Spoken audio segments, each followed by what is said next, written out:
दिन भर की भागदौड़, फ़ोन की घंटी, ऑफिस की डेडलाइन। मन कहता है कहीं दूर निकल जाऊं, जहां शांति हो और शिव भी। अपनी पंच केदार की यात्रा में आज मैं जा रही हूं सेकंड केदार, जहां होती है भगवान शिव के मध्य भाग की पूजा। जहां शोर खत्म होता है वहीं से मध्य महेश्वर शुरू होता है। यहाँ ना कोई भीड़ है, ना मोबाइल सिग्नल और ना ही वाईफाई। फिर भी जो आता है भगवान शिव से जुड़ जाता है। मध्य महेश्वर वो जगह जहाँ शिव की नाभि विराजती है, जहाँ प्रकृति शिव मंत्र गाती है, झरनों में तब बहता है और बादल शिव की चादर बन जाते हैं। तो चलिए मेरे साथ इस खूबसूरत सफ़र में उन ऊंचाइयों की तरफ, जहां शरीर थकता है, सांसें खिंचती हैं, पर आत्मा एक ही चीज़ कहती है, हर हर महादेव।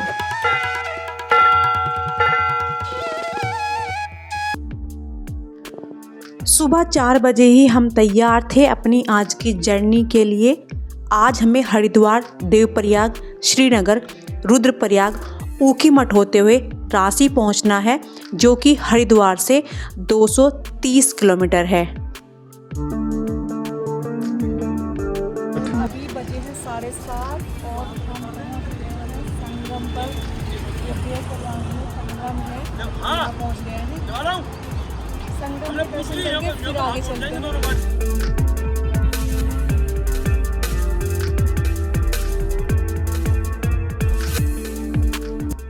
रांची से मद्महेश्वर की दूरी 18 किलोमीटर है। मद्महेश्वर जाने के लिए रांची तक ही लास्ट मोटरेबल रोड है, पर अगर आप अपनी कार या बाइक से आते हैं तो 2 किलोमीटर और आगे आप अपना व्हीकल पार करके ये यात्रा स्टार्ट कर सकते हैं। पहले दिन हम रांची पहुंचेंगे और वहां से 8 किलोमीटर का पैदल ट्रैक करेंगे वनतोली तक। तकरीबन बजे हैं 12:30 और हम लोग अकतौली धार पहुंच गए हैं। यहाँ पर आपको ये जो दिख रहा है, यहाँ आप आराम से अपना सामान रख सकते हैं। जैसे बाइक लेकर आए, बाइक पार्क कर सकते हैं, अपना हेलमेट, अपना बाकी सामान एक्स्ट्रा रख सकते हैं। और बाकी यहाँ से अभी 6 किलोमीटर का ट्रैक करके हम आगे आज शाम तक पहुँचने वाले हैं वनतोली। अपर वनतोली रुकेंगे, उसके बाद कल जाएंगे आगे के ट्रैक के लिए। क्या नाम है आपका? विशाल। विशाल, मेरे नए दोस्त। हेलो, आपका नाम क्या है?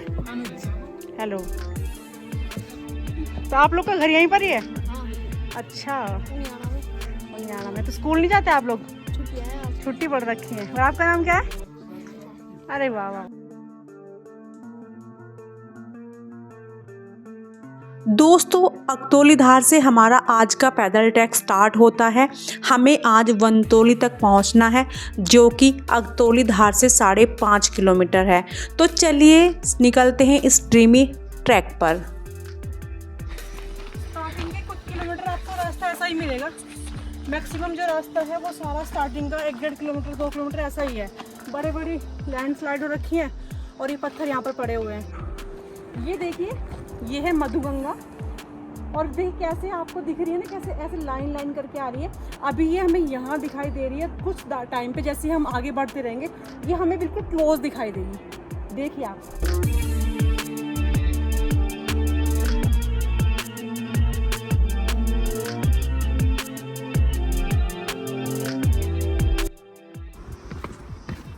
देखो पहाड़ों में आने का कितना फ़ायदा होता है। दिन का 1 बजा है, ना धूप है ना गर्मी है, कुछ नहीं है, बिल्कुल एकदम फर्स्ट क्लास मौसम है। महीना जून का है। क्या टाइम रहता है? 6 बजे। सुबह 6 बजे खुल जाती है और शाम को कितने बजे तक? 6 बजे तक रहती है। जब खाने के लिए क्या क्या बिस्किट वगैरह रहते हैं? ये कोल्ड ड्रिंक है और खीरा है।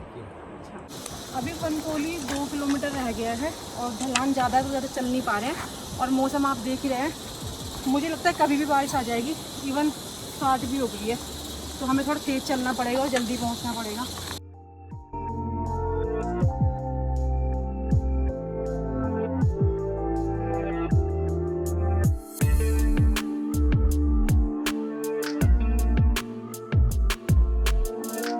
कहने के लिए ढलान है, बट एकदम सीधा ढलान है।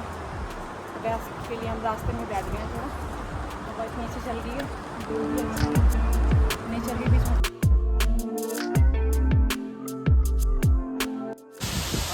ये वाटरफॉल आपको वनटोली से 1.5 किलोमीटर पहले मिलेगा और वनटोली के गेटवे एज ए गेटवे के रूप में आप इसे जानोगे। ये छोटा सा पुल है, ये क्रॉस करने के बाद आपको ये झरना मिलता है, इवन साथ में ही मिलता है और इसका व्यू जो है वो बहुत अमेजिंग है।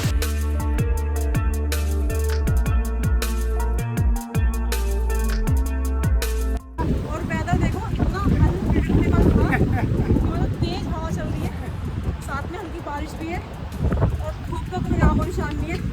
दिन के तकरीबन 3 बजे होंगे और मौसम देख लीजिए, मतलब टोटली अनप्रेडिक्टेबल। कोई वेदर फोरकास्टिंग यहाँ काम नहीं करती है, यहाँ सिर्फ एक ही चलता है, महादेव की प्रेडिक्शन। कुछ नहीं है, हर हर महादेव, गर्मी तो दूर दूर तक भी नहीं है। जय शिव शंभू। 2 घंटे चल रहे, पसंद नहीं है आपको। 2 घंटे हो गए, मैं आ रहा फुल पेड़ दिखाऊंगा, देख लो कितना बड़ी पेड़ है, कितना बड़ी पेड़ है, कितना बड़ी पेड़ है, बहुत बड़ी पेड़ है।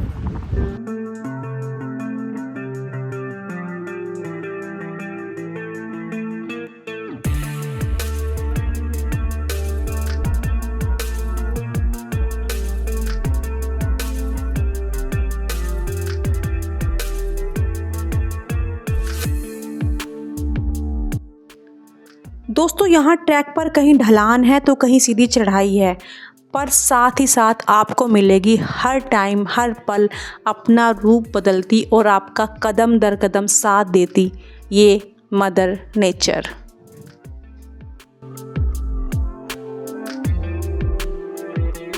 हवा देखो, पानी पानी मिल रहा है, इतनी तेज हवा चल रही है।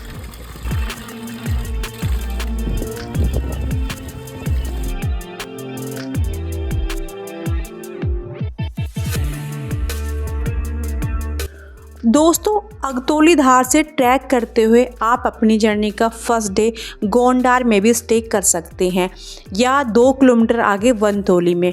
हमें वनतोली पहुंचना ज़्यादा सही लगा ताकि हमें दूसरे दिन की जर्नी में थोड़ी आसानी हो जाए और हमारा सेकंड डे का ट्रैक का जो डिस्टेंस है वो थोड़ा कम हो जाए।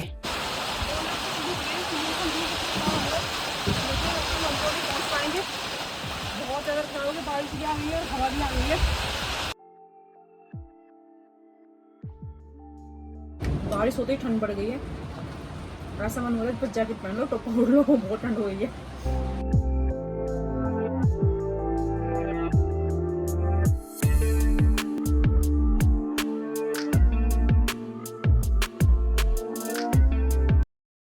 ये जो जगह जहाँ हमारी पहुँचे हैं ये गोंडार है और यहाँ से अपर वनतोली तकरीबन 1 किलोमीटर है, 1 से 1.25 किलोमीटर है।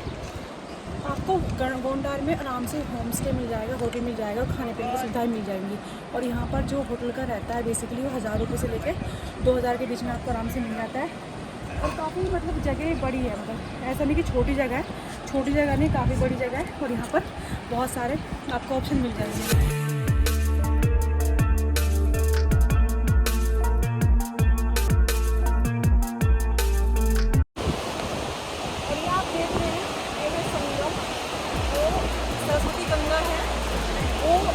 और जो मोरखुंडा गंगा है वो मिलकर मधुगंगा बनाते हैं और ये संगम है। और ये संगम जहाँ पर हो रहा है ये जगह वनतोली है, लोअर वनतोली के नाम से ये जगह जानी जाती है। तो अभी जो अपर वनतोली है वो तकरीबन 200 से 250 मीटर है, तो अभी हम आगे जाएंगे।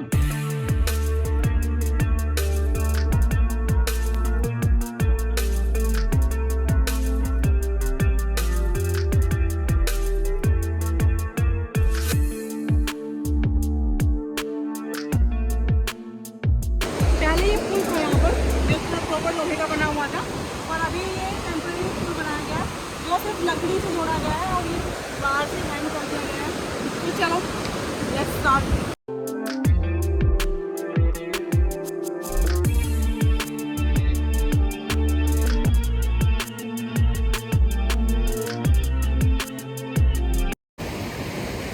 बेहतरीन मौसम, धूप भी है और यहाँ पर बारिश भी आ रही है हल्की हल्की। अभी पीछे देखो आप, मजा आ रहा है पूरा। और पीछे को भी पानी देखिए आप, कहने की जगह गाना पानी पूरा पानी पानी पानी देखो कितना पानी है। पानी। आपने पूरी देखो आप थोड़ा इधर रहिए, थोड़ा गहरा भी है पानी, मैं नहीं बता पाऊंगा आपको। सर कट्टा मिला हुआ है ना झाग, झाग है। रात्रि में डाले रखो इधर पीछे।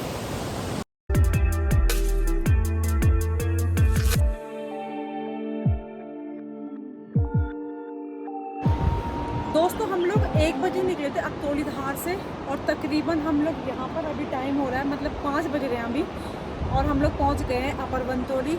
और हमारे जो फर्स्ट डे की जर्नी है वो यहीं पर एंड होती है। हमने यहीं पर स्टे ले लिया है। यहाँ पर खाने पीने के लिए सारी सुविधाएं हैं। आपको 800 से लेकर 1500 रुपये में बढ़िया यहाँ पर आपको होम स्टे मिल जाएंगे, होटल्स मिल जाएंगे, जिसमें आपको गीजर और बाकी चीज़ें भी सही रहती हैं, सही मिलेगी। आज का डिनर तैयार था बिल्कुल देसी अंदाज में और बेस्ट टेस्ट के साथ।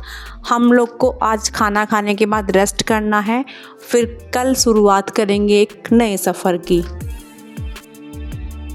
तो हमने कल अपर वनतोली में स्टे किया था और अभी सुबह के 5 बजे हैं और हम लोग स्टार्ट कर रहे हैं अपनी यात्रा का दूसरा दिन। हर हर महादेव।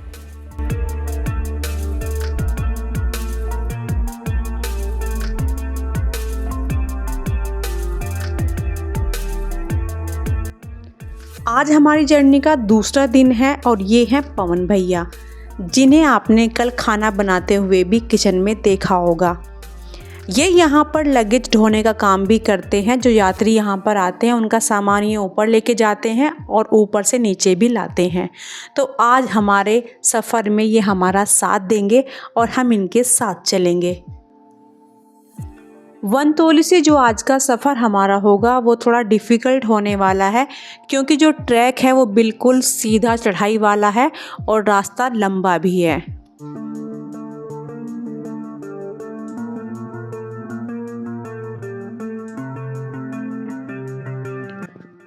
आज के डे का हमारा पहला स्टॉप खडरा है और यहीं पर श्री मद महेश्वर यात्रा के लिए रजिस्ट्रेशन भी होता है, जिसकी फ़ीस इंडियंस के लिए 150 रुपये है।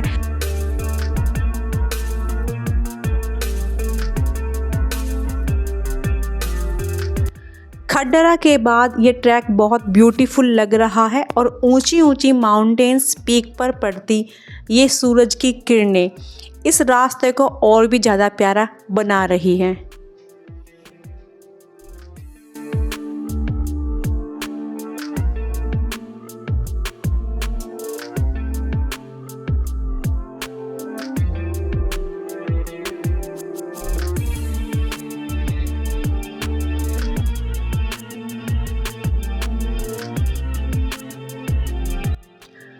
हम पहुंच गए हैं अपने आज के दूसरे स्टॉप पर, जो है नानू। दोस्तों, नानू में खाने पीने की फैसिलिटी अवेलेबल है, पर आपको लिमिटेड ऑप्शन ही मिलेंगे। अगर कोई यहाँ पर रुकना चाहता है तो रुकने के लिए भी आपको 1-2 रूम की फैसिलिटी अवेलेबल है।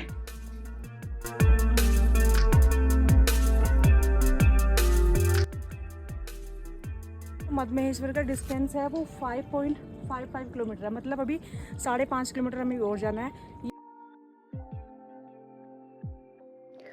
नानू के बाद ब्रेक लेने के बाद हम लोग फुल एनर्जी में थे और अब हमें लगा कि चलो अब हम थोड़ा स्पीड से आगे का ट्रैक कवर करते हैं। पर जैसे ही हम ट्रैक पर आगे बढ़े दोस्तों, तो हमें समझ आया कि अभी हमें स्पीड बढ़ाने की नहीं घटाने की ज़रूरत है, क्योंकि अब सामने जो ट्रैक था वो बिल्कुल चढ़ाई वाला था, जहाँ पर हमें more energy and more patience की ज़रूरत थी।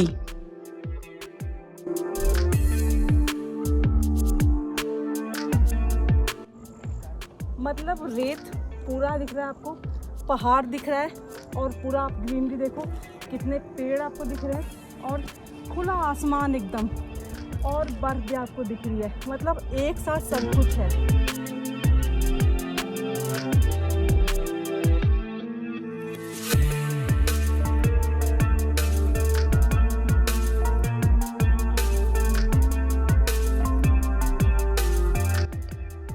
दोस्तों, आपको वीडियो कैसी लग रही है प्लीज़ कमेंट में बताइएगा और वीडियो को लाइक भी करिएगा। आपको पता है कि आपका एक कमेंट और एक लाइक हमें कितना मोटिवेट करता है ऐसा कंटेंट आप तक पहुंचाने के लिए और हमारी जर्नी को सक्सेसफुल बनाने के लिए।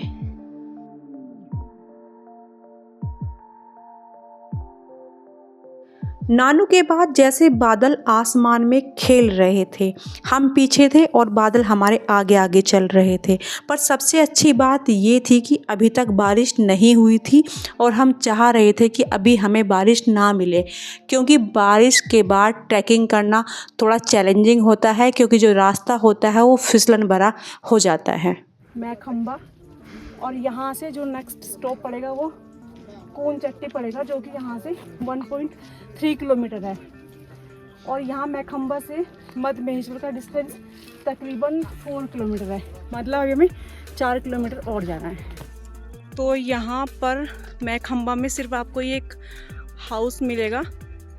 यहाँ पर थोड़ी 1-2 लोगों के रुकने की जगह होती है, बाकी इतना ज़्यादा आपको ना कोई फैसिलिटी मिलेगी और ना ही कोई ज़्यादा सुविधा आपको है।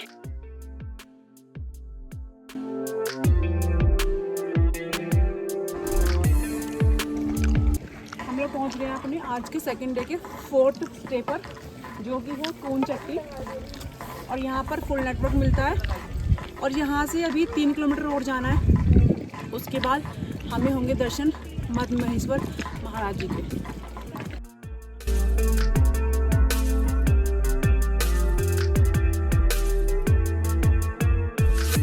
कून चट्टी खाने पीने के लिए लास्ट ऑप्शन रहता है। इसके बाद ट्रैक पर आपको कोई भी दुकान नहीं मिलेगी और मोबाइल नेटवर्क भी कून चट्टी के 500 मीटर के बाहर आते ही जैसे पूरी तरह गायब हो गया। तो आपको ये चीज़ें ध्यान रखनी है इस ट्रैक पर आते हुए।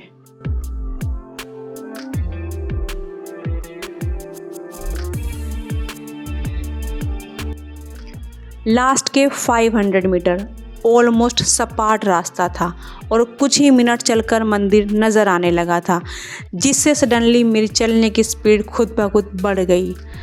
जैसे मैंने सालों इंतज़ार किया था इन रास्तों पर चलने का, जैसे आज मेरा इंतज़ार ख़त्म हुआ। अपने भाग्य और भगवान शिव के बुलावे पर मुझे यकीन ही नहीं हो रहा था। ये कोई सपना नहीं था, ये सच था, वो सच जो आज देगा मेरे जीवन को नया आयाम।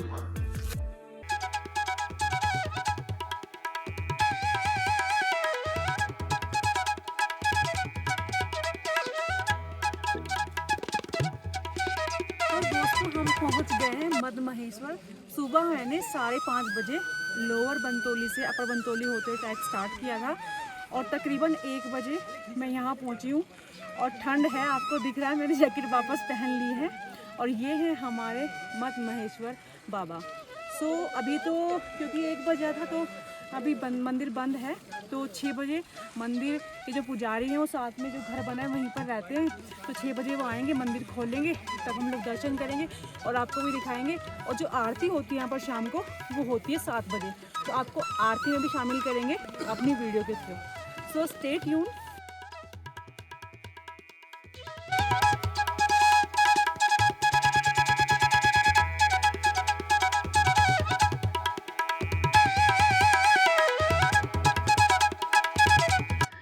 जब महाभारत का युद्ध समाप्त हुआ और पांडवों को अपने पापों का एहसास हुआ तो उन्होंने भगवान शिव की खोज के लिए हिमालय का रुख किया।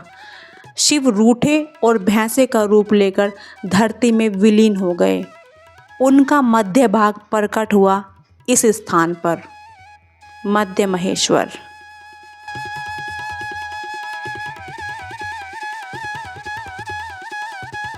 यह वही स्थान है जहाँ भगवान शिव की नाभि की पूजा होती है।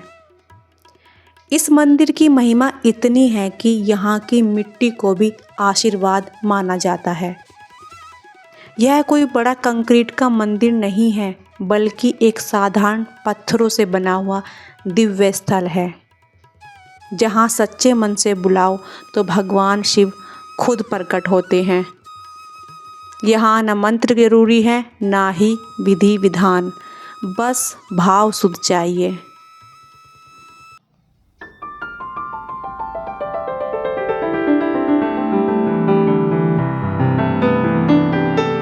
यात्रा हम प्लान करते हैं, पर कुछ यात्रा हमें बुलाती हैं।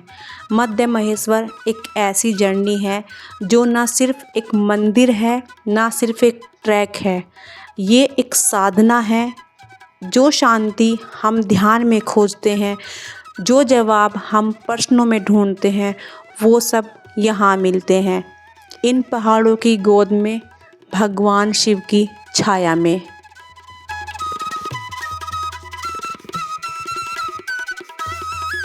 मंदिर में आरती शुरू होने से पहले ही सारे भक्त लाइन में लग गए, क्योंकि आज यहाँ हर कोई आरती सिर्फ देखने नहीं बल्कि जीना चाहता है। अंधेरे में जलते हुए दिए, घंटियों की आवाज़, भगवान शिव के नाम का उच्चारण और बीच में हमारे सारे सवाल, सारी उलझनें, सब जैसे भगवान शिव की चुप्पी में कहीं खो गए। आज यहाँ मंदिर में होना शब्दों से परे का अनुभव है।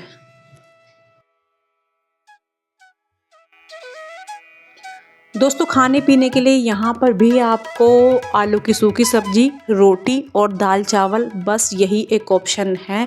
इससे अलग खाने में आपको नहीं मिलेगा।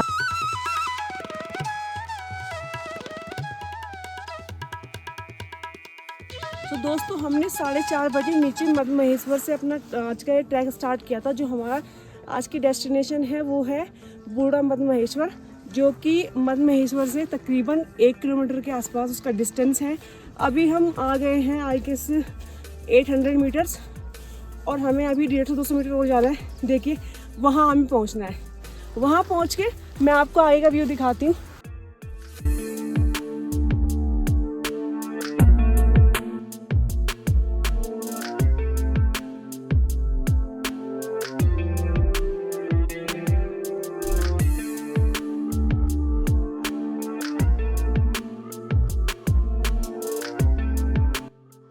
उत्तराखंड की इन कठिन ऊंचाइयों में मध्य महेश्वर से भी आगे ये है एक स्थान जहां भगवान शिव खुद ध्यान में लीन हैं।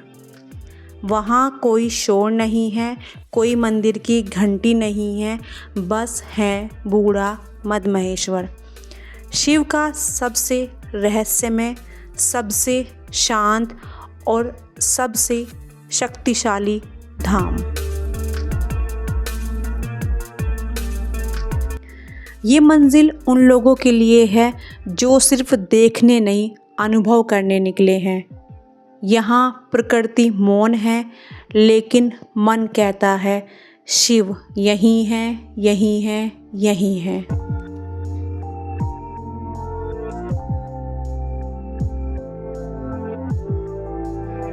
बूढ़ा मध्य महेश्वर मंदिर, मध्य महेश्वर मंदिर जो पंच केदार में आता है, उससे भी पुराना बताया जाता है।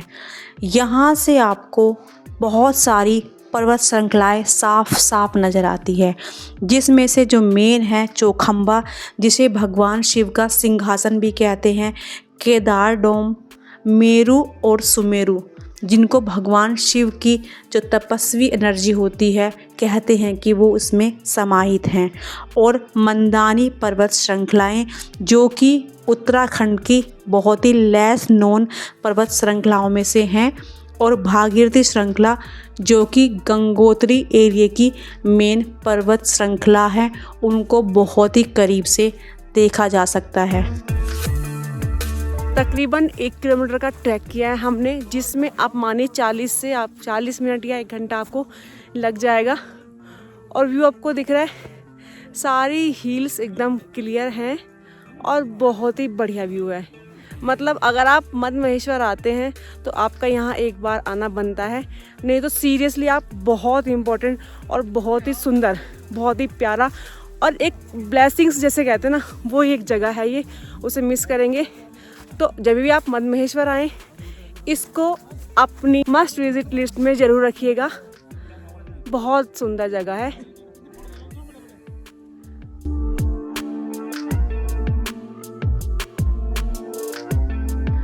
न कोई पंडित है, ना ही भीड़ है, ना घंटा बजता है, ना ही कोई आरती होती है। ये वो जगह है जहाँ श्रद्धा, प्रकृति और मौन एक साथ मिलते हैं।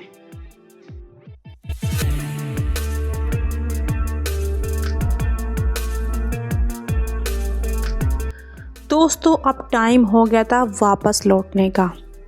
हम लौट रहे हैं, लेकिन कुछ पीछे छोड़कर नहीं, बल्कि बहुत कुछ लेकर।